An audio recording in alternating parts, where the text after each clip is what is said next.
ইসলামী খেলাফার ইতিহাস। ইসলামী খেলাফার ইতিহাস ৬২২ সাল থেকে ১৯২৪ সাল পর্যন্ত প্রায় ১৩০০ বছর জুড়ে বিস্তৃত। এই সংক্ষিপ্ত পরিসরে এত দীর্ঘ ইতিহাস তুলে ধরা সম্ভব নয়। আমরা কেবল সংক্ষেপে একটি ধারণা দেওয়ার চেষ্টা করব মাত্র। ৬২২ সালে রাসূলুল্লাহ সাল্লাল্লাহু আলাইহি ওয়াসাল্লামের হিজরতের মাধ্যমে মদিনাতুল মুনাওয়ারায় গোড়াপত্তন ঘটে ইসলামী রাষ্ট্রের। এরপর ১০ বছর রিসালাতের স্বর্ণযুগ। এই ১০ বছরে রাসূলুল্লাহ সাল্লাল্লাহু আলাইহি ওয়াসাল্লামের মোবারক তত্ত্বাবধানে জাজিরাতুল আরবে রচিত হয় ইসলামী খেলাফার মজবুত ভিত। ৬৩২ সালে প্রিয় নবী সাল্লাল্লাহু আলাইহি ওয়াসাল্লামের ওফাতের মধ্য দিয়ে অবসান ঘটে সর্বশ্রেষ্ঠ এই যুগের। তারপর থেকে শুরু হয় খেলাফার যুগ। ৬৩২ সাল থেকে ৬৬১ সাল পর্যন্ত খেলাফতে রাশেদার সোনালী যুগ। এই ৩০ বছরে খলিফা হিসেবে দায়িত্ব পালন করেন ইসলামের মহান চারজন খলিফা, সৈয়দনা আবু বকর সিদ্দিক, ওমর বিন খাত্তাব, ওসমান বিন আফফান ও আলী বিন আবু তালিব রাদিয়াল্লাহু আনহুম। তাদের খেলাফতকাল মানবজাতির ইতিহাসে এক বিস্ময়কর অধ্যায়।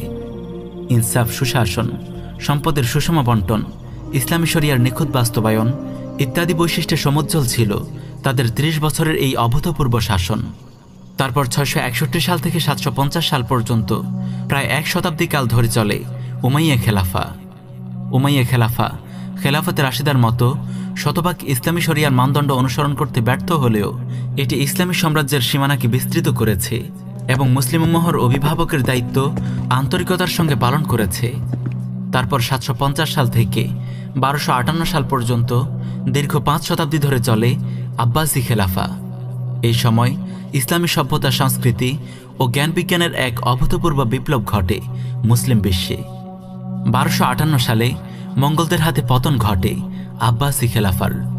তারপর মিশরের মামলুক শাসকদের দ্বারা পুনরায় স্বল্প পরিসরে আব্বাসি খেলাফা প্রতিষ্ঠিত হয়। ১৫১৭ সালে মিশরের আব্বাসি খলিফা আহমদ মুতাওয়াক্কিলের হাত থেকে উসমানীয় সাম্রাজ্যের সুলতান প্রথম সালিমের হাতে খেলাফা স্থানান্তরিত হয়। মুসলিম উম্মাহর গৌরবোজ্জ্বল ইতিহাসের এক বড় অংশ জুড়ে আছে ওসমানী খেলাফা। একাধারে ৬৩৬ বছর ধরে এই খেলাফা এশিয়া, ইউরোপ ও আফ্রিকার বিস্তৃত অঞ্চলের মানুষের কল্যাণের উৎস হিসেবে ভূমিকা পালন করেছে। ১৯২৪ সালে সাম্রাজ্যবাদী শক্তি ও ইহুদিদের যৌথ চক্রান্তে খেলাফতের সমাপ্তি ঘটে।